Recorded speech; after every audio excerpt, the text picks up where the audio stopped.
तीन शेर पूरे जंगल के मालिक, लेकिन एक छोटे से खरगोश ने उनका घमंड ऐसे तोड़ा कि पूरी दुनिया सबक सीख गई।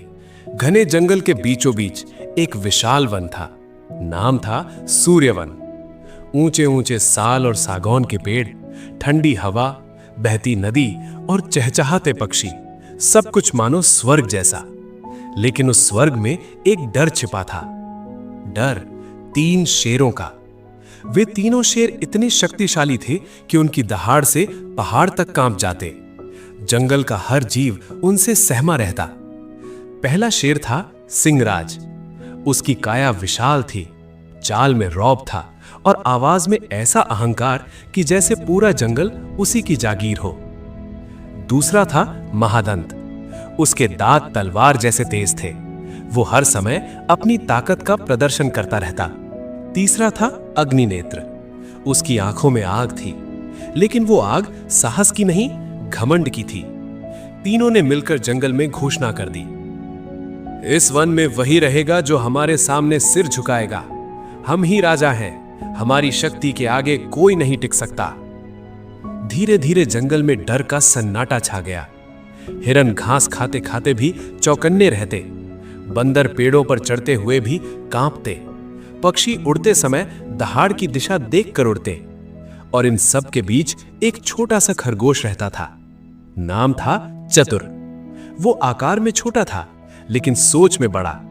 उसकी आंखों में डर कम, समझ ज्यादा थी। एक शाम वो नदी किनारे बैठा था। सूरज ढल रहा था, आसमान लाल हो रहा था। तभी उसने देखा तीनों शेर एक बूढ़े हिरन को सिर्फ इसलिए डरा रहे थे क्योंकि उसने उन्हें देखकर तुरंत सिर नहीं झुकाया। हिरन कांपते हुए बोला, महाराज, मेरी आंखें कमजोर हैं, मैं देख नहीं पाया। लेकिन घमंड सुनता कहां है। महादंत ने गरज कर कहा, कमजोरी कोई बहाना नहीं, हमारी अवहेलना की सजा मिलेगी। चतुर का दिल कांप गया। वो समझ गया ये ताकत नहीं, ये अहंकार है। उस रात जंगल के जानवर इकट्ठा हुए। सबके चेहरे पर चिंता थी। बूढ़ा हाथी बोला, अगर ऐसा ही चलता रहा तो एक दिन हम सब खत्म हो जाएंगे। लूमड़ी बोली, लेकिन हम कर क्या सकते हैं, वे हमसे कई गुना शक्तिशाली हैं।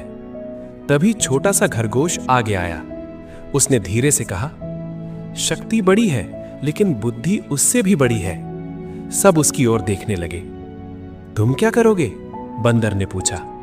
खरगोश मुस्कुराया, मैं उनके घमंड को उनके खिलाफ इस्तेमाल करूंगा। अगले दिन तीनों शेरों ने सभा बुलाई। वे ऊंची चट्टान पर बैठे थे। नीचे सारे जानवर खड़े थे। सिंहराज ने गर्व से कहा, कहो, क्या कोई है जो हमारी शक्ति को चुनौती दे? खरगोश धीरे धीरे आगे बढ़ा। अग्निनेत्र हंसा, ये छोटा सा जीव, ये हमें चुनौती देगा। खरगोश ने शांत स्वर में कहा, महाराज, मैं आपको चुनौती नहीं दे रहा, बल्कि एक खबर दे रहा हूं। तीनों चौकन्ने हो गए। इस जंगल में एक और शेर आ गया है। वो कहता है कि वही असली राजा है और आप तीनों नकली। तीनों के कान खड़े हो गए। कहां है वो? महादंत कर जा। मेरे साथ आइए, खरगोश बोला। घमंड में भरे तीनों शेर उसके पीछे चल पड़े। जंगल के बीच एक पुराना गहरा कुआं था। खरगोश ने इशारा किया, वो यहीं रहता है, अंदर देखिए। सिंहराज ने कुएं में झांका। पानी में उसका अपना प्रतिबिंब दिखाई दिया, लेकिन घमंड आंखों पर पर्दा डाल देता है। उसे लगा कोई दूसरा शेर उसे घूर रहा है। उसने गरज कर दहाड़ मारी। अंदर से भी वही आवाज गूंजी। देखा? अग्निनेत्र चिल्लाया, वो हमें चुनौती दे रहा है। तीनों का खून खौल उठा। महादंत बोला, आज इसे सबक सिखाते हैं। और बिना सोचे समझे तीनों एक साथ कुएं में कूद पड़े। छपाक, पानी के छींटे उड़े। कुछ पल तक संघर्ष की आवाज आई, फिर सन्नाटा। घमंड डूब चुका था। जंगल के जानवर धीरे धीरे पास आए। सब अवाक थे। छोटा सा खरगोश शांत खड़ा था। हाथी ने पूछा, तुमने ये कैसे किया? खरगोश बोला, मैंने कुछ नहीं किया, उनका घमंड ही उन्हें यहां तक लाया। उस दिन जंगल में नई सुबह हुई। डर की जगह राहत थी। दहाड़ की जगह पक्षियों का संगीत था। खरगोश ने सबको समझाया, याद रखो, जब घमंड सर पर चढ़ जाता है तो इंसान अपनी ही परछाई को दुश्मन समझ बैठता है। वो सच और भ्रम में फर्क करना भूल जाता है और अंत में खुद अपने ही जाल में फंस जाता है। बूढ़ा हाथी बोला, आज हमने सीखा कि आकार मायने नहीं रखता, विचार रखते हैं। खरगोश मुस्कुराया, शक्ति का घमंड मत करो, ताकत का सही उपयोग करो। राज करना है तो डर से नहीं, सम्मान से करो, वरना इतिहास गवाह है, जो बहुत ऊंचा उड़ता है घमंड में, वो सबसे जोर से गिरता है। उस दिन से सूर्यवन में एक नया नियम बना, कोई भी अपनी शक्ति का दुरुपयोग नहीं करेगा। जो मजबूत होगा वो कमजोर की रक्षा करेगा।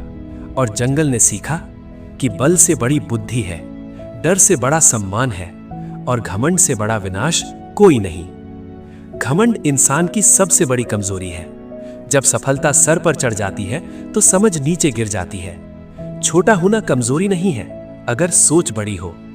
असली राजा वो है जिसे लोग प्यार से माने, डर से नहीं।